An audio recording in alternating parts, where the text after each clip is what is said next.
For the longest time, I always care about how other people look at me.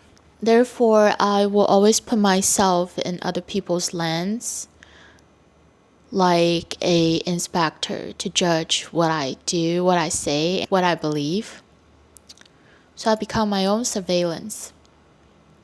If I were not acting perfect and said something I thought inappropriate, then I will go into a very long cycle of inner battle. Why I have said that? I could have said this. How come I did not come up with something smarter? It becomes like a torture. And when your sense of self works like that, you're always working on something that you cannot control. And now I think about it, this kind of thinking mechanics or thinking models comes very early from the parenting, the childhood, the school, and the society, how they have set a standard about what is good and what is not good. It is not a set of standard to unleash our creativity, but to lock the mind on a very narrow tunnel vision. So, what is success? What should success really look like? And how will a successful person behave? And I don't think our parents or the adults, the teachers, deliberately brainwash us, but it was also handed down to them, and they taught us what to do. But very few people, I think, in the system questioned whether the system makes sense, whether the standard is the only standard. Is it legit? So here's what I've come to understand. Those set of standards were never really designed to help us figure out who we are. They were designed to keep things predictable, so we can become this obedient, approval-seeking person. And a approval-seeking person, obedient person, is also an easy person to control in a system. And you can always use these outside influence to sell things to these kind of people and keep them inside of the system, because they will do anything to please the system and appear to be successful in the system. Even when I'm thinking about this topic or when I'm talking like this, my mind still has this residue of how the system should run, like how I should talk, like how I should behave in order to appear like this person that's convincing, or to be liked on the internet. And how can I say this in a more logical way so I will win a round of applause? Like those kind of things, I think, are rooted in a lot of people, and that's when we kind of lock our creativity and our freedom to want to self-express. We become so attached to the outcome and the outside world, and how others view us becomes how we view ourselves, and we attach our self-value to other people's opinions. So if your value is based on how the world runs, so you spend your whole life chasing a standard you didn't choose, measuring yourself against the system someone else built. And when the world shifts, when the media said something different, and the culture suddenly changed, so your sense of worth shifts with the change of the world. And I think we need to realize that this society was designed to be judgmental, and you will never be perfect for everyone. That is the first step to a free thinking mindset. The society is always cultivating this egocentric mindset in people so they can maximize profit and not caring how many souls are destroyed in this process. So, to realize that you are actually in a way out of this money making machine and starting to realize who you really are, what you really want to do, what you really need in life, what is life, and what is the meaning of life, and what truly matters.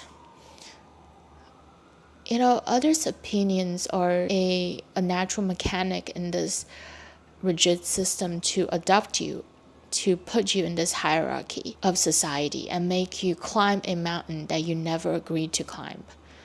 And you might never be able to summit. So it's time to wake up, and that maybe it's time to get down from this mountain that make you so exhausted. And who says you need to climb a mountain? Maybe you can actually fly. So, I encourage you to take off this perfect suit of yours, to take off the mask of needing to please everyone around you and needing other people's approval or permission to do something. You are in no obligation of doing that. A lot of the quote unquote you should is a way to confine you in a small box of reality. A lot of the quote unquote you must is a way to manipulate you to stay in this rigid system. You are a wise being that are capable of discerning what is really high frequency acts and what is low frequency ones. And you just have to listen to what is really going on in your mind when all the other noises quiet down. You can meditate, do some breath work, journal, dance, create, paint, sing, whatever that helps you find that inner voice.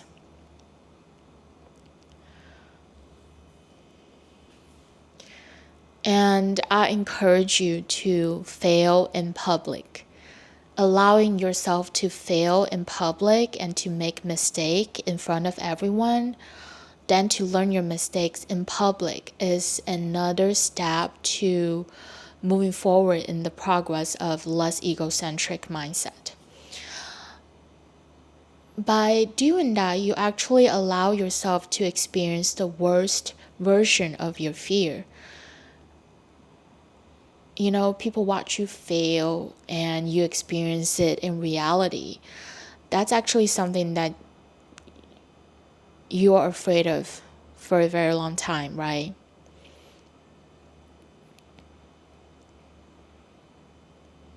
And now you experience it. You realize that I can choose to do this regardless if I win or I lose.